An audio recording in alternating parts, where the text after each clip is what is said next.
हे बघा, कमिटीमध्ये महाजन साहेब जे ओबीसी नेता आहेत ते स्वतः तिथं होते. मुख्यमंत्री साहेब हे मुख्यमंत्री राज्याचे, त्यामुळे कमिटी काय करते हे मुख्यमंत्र्यांना माहित होतं.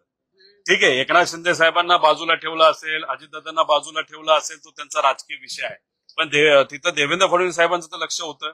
आणि जेव्हा व्यासपीठावर उपोषण सोडवण्यात येत होतं तेव्हा जयकुमार गोरेजी जे मंत्री आहेत ओबीसी नेते ते सुद्धा तिथं होते. म्हणजे मराठा नेते होते, ओबीसी नेते होते, आणि सगळ्यांनी मिळून एक पत्र जे काय राज्य सरकारकडनं तिथं दिलं ते जरांगे भाऊंना मान्य होतं, तिथे असणाऱ्या कार्यकर्त्यांना मान्य होतं.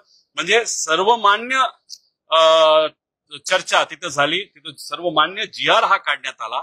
तर मला असं वाटतं की जे काही 2 महिन्यापूर्वी तुम्ही करायला पाहिजे होते आत्ता केलं, कारण का आमच्या सगळ्यांची मागणी हे जे सर्व समाजाला मान्य तुम्ही GR काढत असाल तर 2 वर्षापूर्वीच तो काढायला पाहिजे होता. उगाच ओबीसी विरुद्ध मराठा हे वातावरण फक्त इलेक्शन जिंकण्यासाठी भाजप आणि महायुतीकडनं तिथं करण्यात आलं. आता ही अशी परिस्थिती असताना भुजबळ साहेब हे सरकारमध्ये आहेत. आता तिथं जयकुमार गोरे आणि महाजन साहेब हे तिथं होते चर्चेत, देवेंद्र फडणवीस साहेब तिथं चर्चेत होते. आता मग हे तुम्ही सरकारमध्ये मंत्री असताना तुम्ही का चर्चा करत नाही, का आधी तिथं बोललं जात नाही? 3 महिने हे आंदोलन होणार हे तुम्हाला माहित होतं, मग 3 महिने तुम्ही सगळेजण काही झोपला होता का? या बाबतीत तुम्ही सिरियस नव्हता का? मग ह्याच्या आधी तुम्ही काय करत होता? का तुम्हाला पाहिजेच होतं की जेव्हा लोकल बॉडी इलेक्शन स्थानिक स्वराज्य संस्था आहेत त्या इलेक्शनच्या आधी जसं तुम्ही विधानसभेला ओबीसी वर मराठा फार भाषण करून वातावरण केलं, हीच परिस्थिती तुम्हाला लोकल बॉडी इलेक्शन फक्त इलेक्शन साठीच तुम्हाला हे करायचं असेल तर हा वाद अजून सत्तेत असणाऱ्या लोकांकडनं पेटावला जाईल असं आम्हाला वाटतं. हे दुर्दैव आहे.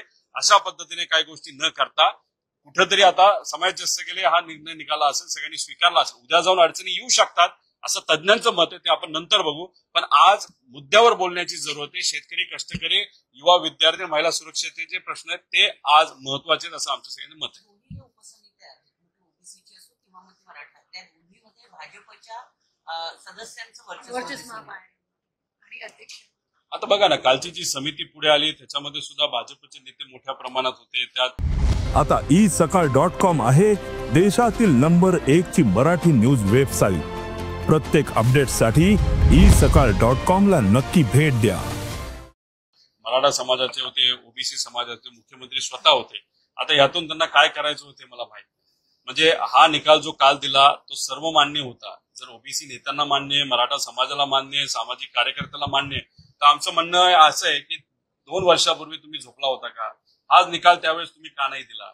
मग इथं कुठेतरी तुम्ही राजकीय दृष्टिकोनातून तुम्ही 3 मित्र पक्ष आहात, एकामेकाचा जिरवण्याचा, राजकीय दृष्टिकोनात जिरवण्याचं काम तुम्ही इथे करत आहात का? त्यामुळे हे जे काय चाललंय ना की या सरकारमध्ये जे 3 पार्ट्या आहेत ते कुठे एका पेजवर नाहीयेत, एका विचाराने काम करत नाहीत, फक्त एकामेकाचे कपडे काढणं आणि तिथं राजकीय पद्धतीने कुठेतरी खेळी खेळणं याच्यातच हे सगळे गुंतलेले आहेत. त्यांना न मराठ्याचं पडलंय, न ओबीसीचं पडलंय, न अल्पसंख्याकचं पडलंय, न SC ST कुठल्याही समाजाचं, न शेतकरी कष्टकरी, न कोणाचंही पडलेलं नाही. यांना काय पडले तर यांना फक्त येणारं इलेक्शन, मुंबई महानगरपालिका, त्याच्याच बरोबर स्थानिक स्वराज्य संस्था या जिंकायच्या एवढं त्यांना पडलेलं. म्हणून हे वाद कुठेतरी आज वाढवत चाललेले आहेत. मुंबईमध्ये लोक येणार हे माहित होतं, तरी मुंबईकरांना अडचण व्हावी या दृष्टिकोनातून सुद्धा सरकारकडनं काही ना काहीतरी पावलं ही उचलली गेली होती.